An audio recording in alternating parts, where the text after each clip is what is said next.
à tous, bienvenue dans ce nouveau format sur la chaîne YouTube. Nouveau format que je suis très content de commencer avec mon invité du jour que je vais vous présenter. Walid Kher, judoka, membre de l'équipe de France, 6 médaillés. Salut Walid. Salut Kevin. Est-ce que pour commencer tu peux déjà nous parler de ton parcours? Le 9 juin 1995, c'est là que tout démarre. Je suis né à Bondy, j'ai grandi une partie de mon enfance à Blanc-Ménil, au Tilleul. Ensuite, j'ai déménagé à Châtenay-Malabry, où j'ai commencé le judo. Et ensuite, j'ai déménagé. J'ai intégré ma première structure, on va dire, sport-études. En 2009, septembre 2009, j'ai commencé à Rouen. Donc, j'avais à peu près 13-14 ans. On quitte le domicile à cet âge-là. Je trouvais ça un peu jeune. Donc voilà, donc région parisienne jusqu'à tes 13-14 ans. Début d'adolescence. Et là, tu pars donc sur Rouen, c'est ça? Ouais, c'est ça. Je vais sur Rouen. Je reste 1 an. Ensuite, j'intègre une autre structure à Orléans, là où on se rencontre. Justement, donc qu'est-ce qui se passe avant de, parce qu'on va bien sûr, là je trouve que je suis un petit peu vite justement. Ouais. J'aimerais savoir un petit peu petit, ta première approche déjà avec le judo. Donc tu commences à quoi? Je commence le judo à 7 ans. 7 ans, voilà, c'est ça. C'est pas le premier sport que je fais. Donc ta mère te fait tester plusieurs sports, ouais, un peu comme ce qu'on peut voir aujourd'hui, ce qui est très bien pour un jeune notamment de savoir vers quoi il veut s'orienter niveau sportif. Et toi, donc tu découvres le judo à 7 ans et qu'est-ce que tu te dis au début? T'aimes bien, t'aimes pas? Comment ça se passe? Alors, je suis arrivé au judo un peu par hasard. À la base, je voulais pas faire de judo. C'était pas le sport que je voulais faire étant petit. T'aimes bien le foot, je crois. Ouais, j'aime bien le foot. J'aimais beaucoup le foot. Mais c'est pas par le foot que j'ai commencé. J'ai voulu faire de la natation. J'ai pas été pris. J'ai pas été pris pour faire de la natation. J'avais fait des tests. Je me rappelle, je flottais pas. Donc on m'a pas gardé. Tout ça, tu flottais pas? Je flottais pas. J'arrivais pas à faire l'étoile de mer. Okay. Je te jure, c'est vrai. Okay. Et du coup, je me suis fait recal à la natation. J'ai enchaîné. J'ai fait un peu d'athlétisme, tu sais, dans ma ville à Blanc-Ménil à cet âge-là. Et il y a un club de sport qui ouvre à côté de chez moi, mais genre à 200 mètres de chez moi. Et on y va, on avait reçu des papiers dans les boîtes aux lettres. Et tu avais le karaté et le judo. Et en fait, il y a les 2 entraîneurs qui se présentent à moi. Et j'ai choisi le judo juste parce que le prof de karaté me faisait un peu peur. Il avait pas une tête de gentil. Du coup, vraiment par hasard, c'est pour ça que je te dis, j'ai commencé le judo. Mais dès la première séance, j'ai accroché. J'ai aimé ce truc un peu de combat. J'ai accroché directement. En plus, j'ai eu la chance de faire une compétition très rapidement. Je crois au bout de mon premier mois de judo, j'ai fait une compétition que j'ai gagnée. Quand tu gagnes, c'est tout de suite plus simple de continuer. Et là, donc au bout de ton premier mois, qu'est-ce qu'ils se disent tes entraîneurs? Parce que ton potentiel, il en marque très tôt ou ça vient plus tard? Non. À ce niveau-là, à cette époque-là, t'es encore, on différencie pas trop les niveaux entre les. Non, à 7 ans, c'est compliqué. Ouais, à 7 ans, c'est compliqué. Et je pense pas que l'entraîneur ait vu quelque chose en moi dès la première année. Franchement, je pense pas. S'il l'a vu, tant mieux, ce qui m'étonnerait. Mais parce que d'ailleurs, à la fin de cette année, t'as un passage de grade en fait, chaque fin d'année. Et c'est ça, comment ça se passe? Parce que on connaît les ceintures au judo, mais comment ça se passe quand t'es judoka? Explique-nous un petit peu peut-être. En fait, t'as un code de couleur. Tu commences à la ceinture blanche, puis la jaune, l'orange, la verte, la bleue, la marron et la noire. Et en fait, en général, chaque fin d'année, tu fais un passage de grade, tu présentes des techniques de judo et ton entraîneur, il te fait passer ta ceinture ou non. Et on était un groupe de 30 enfants à peu près. Et tout le monde était passé ceinture jaune, sauf moi. Sauf moi. J'étais dégoûté. Franchement, je rentre à la maison, je suis dégoûté. Je dois dire à ma mère comme quoi j'ai pas eu la ceinture jaune, je suis resté ceinture blanche, alors que j'avais gagné mes compétitions cette année-là. Mais ça m'a servi dans ma vie. Maintenant, je le revois encore cet entraîneur et j'en rigole avec lui. Donc tu grandis, tu continues finalement le judo. Ouais. Et qu'est-ce qu'a fait alors que ce sport-là, tu t'as accroché et pas les autres du coup? Je pense la compétition. Ouais, la compétition. Ouais, j'aimais bien la compétition. Et tout ce qui se passait autour, tu vois. C'était un moment que je passais avec ma mère. C'est ma mère qui m'emmenait. À ce moment-là, on n'avait pas de voiture. On prenait, tu sais, les espèces de bus de nuit, les noctiliens pour arriver à la pesée. Les pesées, c'était super tôt le matin. Et j'aimais bien ces moments-là. Ouais, j'aimais bien ces moments-là. J'aimais bien aller en compétition. Et en plus, je gagnais. Donc, c'est terrible pour un enfant de d'arriver en compétition, de revenir avec une médaille d'or. Tu sais, je rentrais avec une médaille d'or à la maison. Tu vivais, t'avais ton frère. Ouais. Tu vivais seul avec avec On ta était 3 garçons et ma mère. Ouais. Et ta mère qui vous a élevé tout seul. Ouais, c'est ça. Ok. Ouais. Donc c'était aussi une fierté de ton côté de lui ramener, dire, tu vois, maman là, tu payes pas le judo pour rien, la licence, et tu vois, je te ramène les médailles et surtout, tout simplement, en dehors de ça, tu vois, j'y vais et je réussis, quoi. C'était important pour toi aussi. Ouais, c'est sûr, mais à cet âge-là, tu te rends pas compte. Ouais. À cet âge-là, tu te rends pas compte. Pour toi, c'est un sport. À cet âge-là, je me dis pas que ça va devenir mon métier et que je vais en faire toute ma vie. C'était juste un sport. Je kiffais, c'est tout. Donc tu continues, les compétitions, tu continues d'en gagner régulièrement? Ouais. J'en gagne. Je change de club. Déjà, j'ai fait 1 an à Blanc-Ménil. Ensuite, je change de club. T'arrives où? À Châtenay-Malabry. Châtenay-Malabry. Ouais, Châtenay-Malabry. Du coup, j'accroche directement. D'ailleurs, par rapport à la ceinture que j'avais pas eue, la présidente de mon club à ce moment-là, elle m'a vu dès la première séance, elle m'a donné une ceinture encore mieux, tu vois. Je devais avoir la ceinture jaune et elle m'a dit non, t'as le niveau de, je sais plus, elle m'avait donné une orange verte, un truc comme ça, c'est entre les deux. Et j'étais trop content. J'étais trop content. Carrément. Et non, ça se passe bien. Il y a encore des compétitions, le niveau il monte. Plus on grandit, plus il y a de niveau. Et j'accroche, je continue, je me fais un groupe de potes, tu vois, et on va au judo ensemble, on fait les compétitions ensemble. Il y a quelque chose qui se crée au fur et à mesure, une sorte de famille qui est des personnes qui sont encore proches de moi aujourd'hui. Et c'est ça qui est beau dans le judo aussi, tu vois, c'est tous ces moments-là, les émotions que ça procure, et ça, je l'ai ressenti très jeune. Je l'ai ressenti très jeune, et c'est aussi ça, il y a eu la compète, mais aussi ça que j'aimais bien. T'arrives donc à 13 ans, tu pars sur Rouen, ouais. Donc première vraie cassure familiale, puisque du coup tu pars tout seul. Ouais. T'es quoi? T'es en internat? Parce que 13 ans, t'es au collège? En fait, 5e, 4e? Ouais, 4e, 3e. En fait, à ce moment-là, je déménage encore. Je déménage de Châtenay-Malabry et j'ai plus de club de judo. Châtenay, c'est trop loin. Je suis trop jeune pour prendre les transports tout le temps, mais je le faisais. Je suis resté licencié dans ce club-là, mais ça devenait plus compliqué de se déplacer et d'aller faire les entraînements. Et en fait, ma mère, par hasard, elle regarde sur Internet et moi, je connaissais pas les structures. Je savais pas. Je pensais qu'il y avait que au foot. Je pensais pas que ça existait les sports-études au judo. Et c'est ma mère qui cherche sur Internet et elle se rend compte qu'en fait, il y a des moyens de pouvoir s'entraîner tous les jours. Et elle avait compris avant moi, sûrement, que c'était ma passion et que j'avais envie d'en faire plus que ce que je faisais avant. Donc, est-ce qu'à 13 ans, t'as ce truc de genre, je veux en vivre plus tard, ou t'es là juste, je veux en faire tous les jours? Ouais, je veux en faire. À ce moment-là, je veux en faire tous les jours. Je veux en faire tous les jours. J'ai envie d'être meilleur. Mais ça te vient des fois dans la tête de te dire, j'aimerais quand même gagner des compétitions en senior européenne. J'aimerais que ce soit mon métier. Tu te dis ça quand même, ou vraiment c'est pas possible à cet âge-là? À cet âge-là, ça vient peut-être en tête. À cet âge-là, je m'en rends pas compte et je suis pas au courant de tout ce qui est possible. Okay. Je me rends pas compte qu'en fait, t'as des championnats de France, t'as des championnats d'Europe, t'as des championnats du monde, t'as des Jeux Olympiques. Mais vraiment, ça se fait petit à petit. Et pour moi, les Jeux Olympiques, c'est en athlétisme, c'est ça. En gymnastique, natation. T'avais pas de Jeux Olympiques au judo. J'étais pas assez faire du judo tous les jours. Ouais, voilà, ça. J'étais pas assez connecté, on va dire, pour savoir tout ça. Mais quand j'ai commencé à l'apprendre, je voyais des posters dans des salles de judo avec champion du monde, Lucie Decos ou. Ouais, c'est ça, Lucie Decos. Ouais, c'est ça. Gevry Zeman à l'époque, tu devais te dire, quoique Gevry Zeman, ça arrive un petit peu après, mais tu devais te dire quand même, j'aimerais bien que moi, il y ait ma tête dans le dojo, quoi. Ouais, carrément. Franchement, ouais. Et arrivé je crois que c'était en 2007 que Teddy, il a gagné son premier championnat du monde. Et qu'on se dit, ouais, il a 18 ans, tu te situes un petit peu par rapport je me suis situé un peu par rapport à son âge.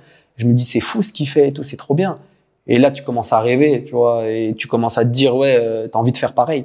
Ouais. Il a relancé un certain attrait pour le judo. Donc là, parce que on parle de Rouen, t'as 13 ans, donc on est vers 2008, au début de la carrière et de la réussite de Teddy Riner.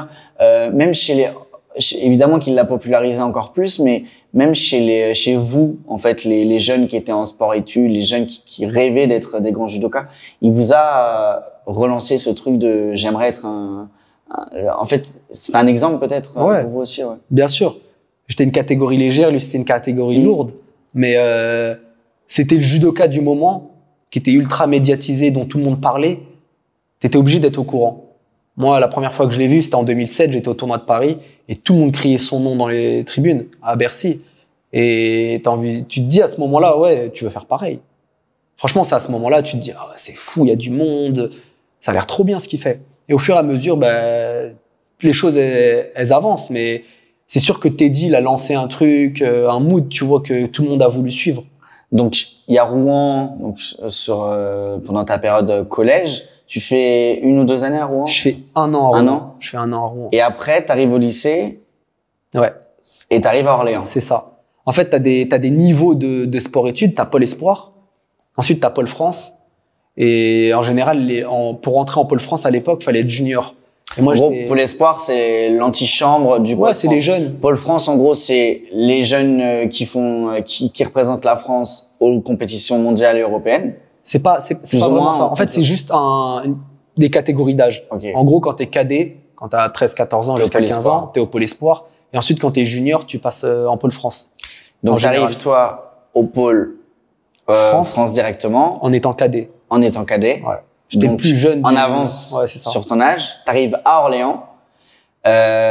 Donc, t'es au lycée. Pour expliquer un peu comment ça se passe le pôle, tu fais du judo tous les jours, t'as tes entraînements. T'es au lycée, on peut le dire, lycée Potier. Ouais, c'est ça. C'est là qu'on s'est connus, toi et moi. Et c'est pour ça que ça me tenait à cœur de faire cette première interview ensemble. Et donc, t'as des entraînements tous les jours. T'as un calendrier scolaire, un agenda mis en place de sorte à ce que tu puisses t'entraîner tous les jours. Ouais. Et tu dors au lycée, à l'internat. C'est ça. Donc, et tu rentres chez toi le week-end. Le week-end, ouais. Quand il n'y a pas compète. Quand il n'y a pas compète, ouais. Comment tu le vis? Est-ce que c'est encore plus hard le pôle France que le pôle espoir du coup? Ouais. En fait, ça va vite. Tu t'habitues assez rapidement au pôle espoir. Les 2-3 premières semaines, elles étaient rudes un peu.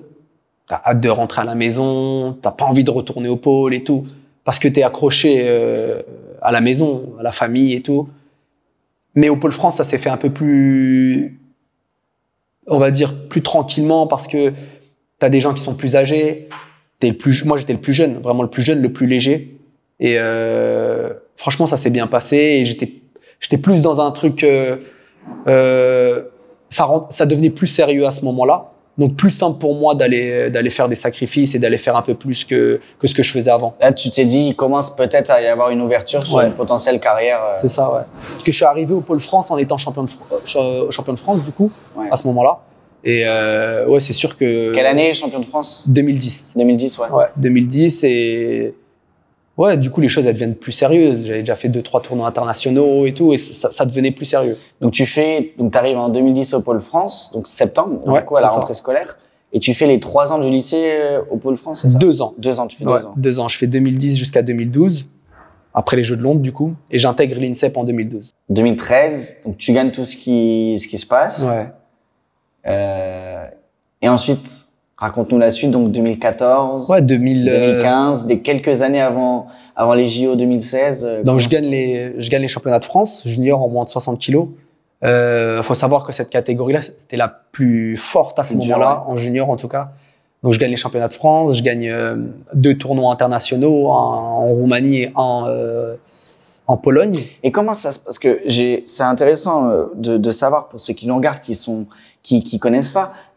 Donc là, tu t'entraînes à l'INSEP, tu gagnes des tournois, mais t'es payé pour t'entraîner à l'INSEP? À ce moment-là, non. T'es pas payé? Non, mais c'est-à-dire tu bosses à côté? Mais on paye pas l'INSEP.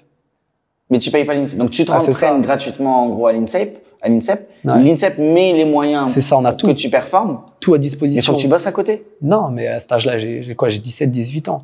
Ouais, mais je suis une scolarité normale. Ouais. Je rentre à la maison le week-end.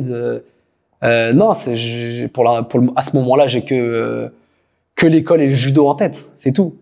Si je devais te donner, je touchais rien. Je touchais, mais c'était ce que moi je faisais de mon côté. Je me trouvais des petits trucs à faire, je me débrouillais. Mais sinon, non, j'avais pas de salaire. Quand tu gagnes une compète, t'as pas, je sais pas, une prime, un truc.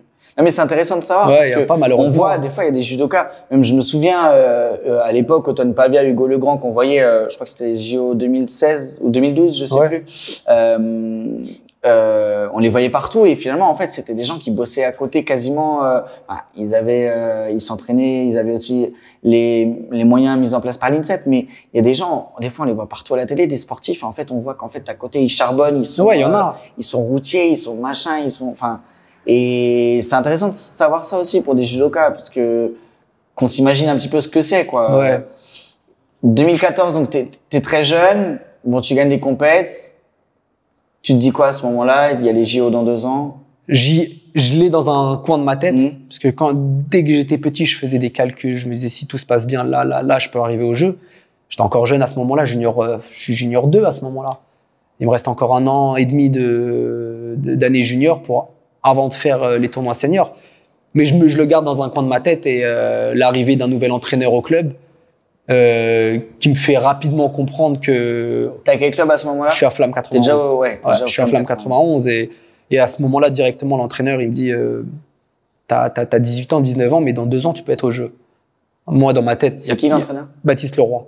Il n'y a que moi qui y crois à ce moment-là. Ne me dis pas que quelqu'un d'autre va y croire. Et moi, si je peux me permettre, on le disait tout à l'heure, on s'est connus au lycée. ouais. Au lycée, t'étais pas dans les plus marquants. T'étais très bon dans ta catégorie. À fond, je pense pas que j'étais le plus talentueux, que j'étais le mec qui était destiné à tout ça. Par contre, il y avait cette volonté, ouais, il y avait cette volonté de travailler, cette volonté d'atteindre un niveau au-dessus de tout le monde. Il y avait ce truc où toutes les personnes qui ont partagé ces moments avec moi, ils te le diront, que je m'entraînais plus que eux, j'en faisais plus que eux, je parlais que de ça. Si tu devrais te comparer à Cristiano Ronaldo ou à Lionel Messi, ce serait peut-être Cristiano Ronaldo. Ouais. Je sais pas. Le travail plutôt que ouais, non, mais je veux dire le travail si plutôt que le don inné, quoi. Si je devais choisir l'un des deux, le talent ou le travail, je préférais le travail. Parce qu'à un moment donné, le talent, ça suffit plus. Il y a eu des mecs qui étaient 10 fois plus talentueux que moi, et ils le savent, et qui savaient tout faire au judo, en termes de judo, qui savaient tout faire, qui savaient faire judo à droite, judo à gauche. Moi, j'avais déjà du mal à faire judo à droite. Tu vois, j'avais pas le même talent que eux, mais par contre, au final, eux étaient conscients que je travaillais plus qu'eux. Ils le voyaient, ils savaient, le matin quand ça allait courir ou qu'on faisait une prépa, tout le monde n'était pas ravi de faire ça. Moi, j'étais pas content de faire ça, mais par contre, je le faisais à fond. Est-ce qu'il y a des fois où tu te disais, mais je sais pas, un matin pluvieux, un matin où il faisait froid. Non, même pas. T'as pas envie de sortir du lit parce que j'imagine que des fois t'allais à 7 heures courir ou ouais. faire des exercices de muscu. Est-ce qu'il y a des fois tu te dis mais pourquoi je fais ça? Ou non, t'étais toujours, c'est arrivé des fois tu te dis mais qu'est-ce que je suis en train de faire? Mais... Franchement, il faut une force mentale monstrueuse quand même. Quand t'es jeune, tu te poses rapidement des questions et limite tu t'en veux si tu fais pas quelque chose. Et moi, j'étais dans ça, donc j'étais obligé de faire. J'étais obligé de faire parce que je le voulais. Déjà, c'était une volonté de ma part. Et je savais que pour atteindre un certain niveau, fallait que je passe par là. J'étais obligé, je le sentais. Au fur et à mesure, comme je disais tout à l'heure, on s'évalue sur les compétitions. Et je vois que ça marche. Donc, faut que je continue. Et que j'en fasse plus.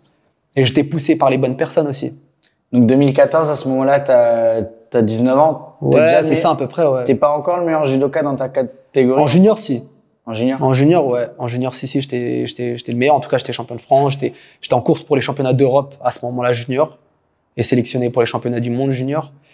Donc, il y a Baptiste Leroy qui arrive. Et la première chose il me parle même pas des juniors. Il arrive, il me dit, ouais, t'as les championnats d'Europe junior, c'est bien. Mais, il y a les Jeux dans 2 ans. Et il me le met encore dans ma tête. Je l'avais, mais j'en avais pas vraiment parlé. Tu vois, les gens, ils peuvent te prendre pour un fou. Qu'il est junior, qu'est-ce qu'il me parle des Jeux olympiques? Il s'enflamme et tout. Ouais, il s'enflamme, il est fou. Et moi, je le savais, je le gardais pour moi. Et voilà, au fur et à mesure, on a travaillé pour ça. Et voilà, ça a marché.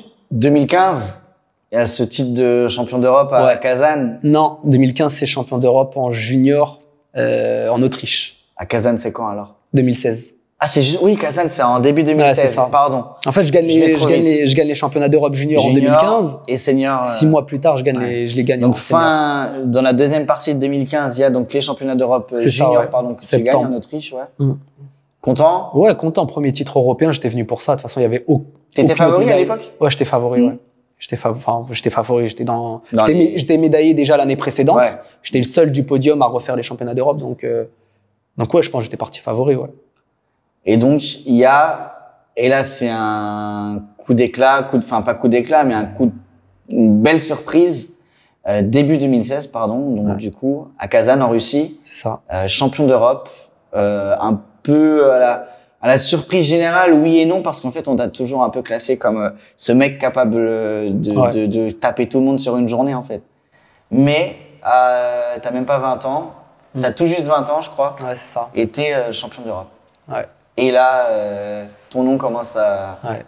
Là, on commence vraiment à parler de toi un petit peu partout dans le judo, quoi. C'est ça. À te prendre au sérieux chez les seniors. Ouais, je pense que déjà un petit peu avant, on avait commencé à me prendre au sérieux et de se dire qu'il y avait quelque chose à faire avec ce garçon en tout cas. Mais là, tu confirmes les espoirs. Ouais, je confirme. C'est plus une confirmation. Après ce titre, t'encaisses comment la victoire, le titre tu rebondis comment dessus? Parce que j'imagine que tu as été beaucoup sollicité aussi juste après ça.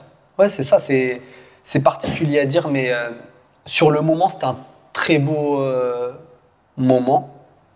Mais la suite, c'était assez difficile parce que tu as du monde qui vient autour de toi à ce moment-là. Et c'était nouveau pour moi. Des nouveaux amis.